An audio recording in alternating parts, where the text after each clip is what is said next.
Assalamualaikum warahmatullahi wabarakatuh. Perkenalkan, kami dari kelompok 3 ingin menjelaskan tentang siklus hidrologi.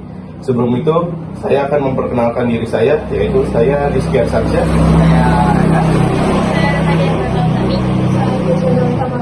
Saya Zahra Nur Hanifah. Saya Amanda Larissa. Saya Nadia Hanifah Putri. Ya, nama apa?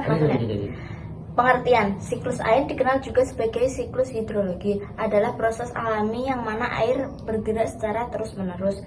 Sirkulasi air menggambarkan pergerakan molekul air.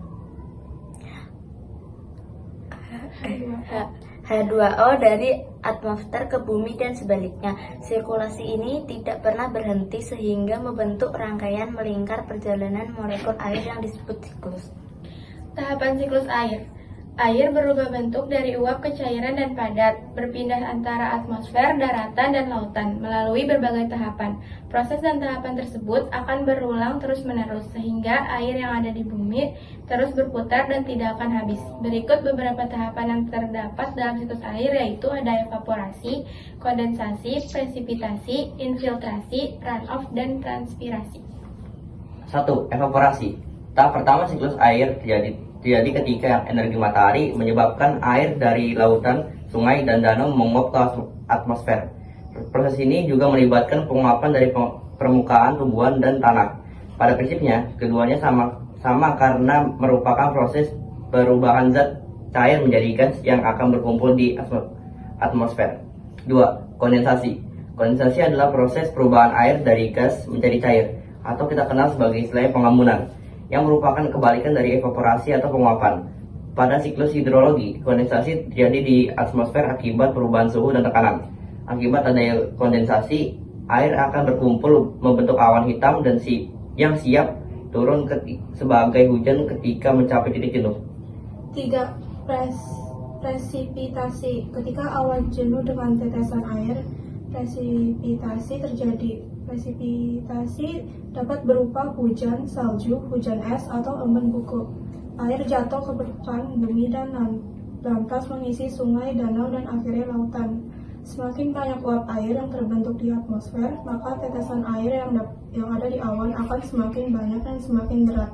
Ketika awan tidak mampu menampung banyaknya air yang terbentuk, air tersebut akan dikeluarkan dengan bentuk hujan. 4. Infiltrasi. Sebagian air yang mencapai permukaan bumi akan meresap ke dalam tanah melalui proses yang disebut infiltrasi. Air yang meresap ini akan menjadi sumber air tanah atau mengalir ke sungai dan akhirnya ke lautan. 5. Runoff. Air yang tidak meresap ke dalam tanah akan mengalir di permukaan bumi.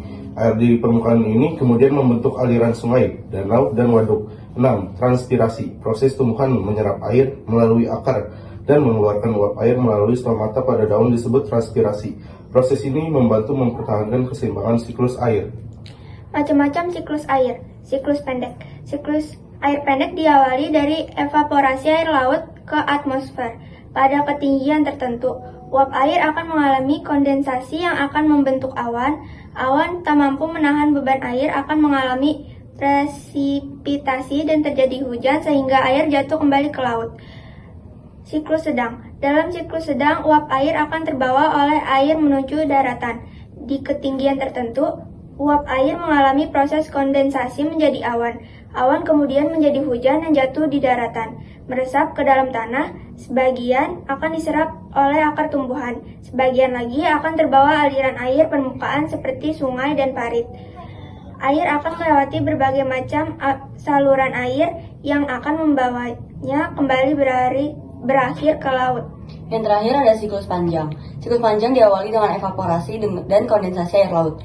Awan yang terbentuk dibawa oleh angin ke tempat yang lebih tinggi di daerah daratan. Nah, awan yang terbentuk tadi bergabung dengan uap air yang berasal dari evaporasi danau dan sungai serta transpirasi tumbuhan. Karena dipengaruhi oleh ketinggian tempat, uap air mengenai lapisan udara dingin dan berubah menjadi salju sehingga terjadilah hujan salju saat musim dingin dan juga membentuk bongkahan es di pegunungan tinggi. Bongkahan es di pegunungan tinggi akan meluncur ke tempat lebih rendah akibat gaya gravitasi. Bongkahan es yang meluncur karena gaya gravitasi ini disebut gletser. Akibat terkena suhu yang tinggi, gletser kemudian mencair dan mengalir melalui perairan darat yang akan kembali ke laut. Sekian presentasi dari kelompok kami, kurang lebihnya mohon maaf. Wassalamualaikum warahmatullahi wabarakatuh.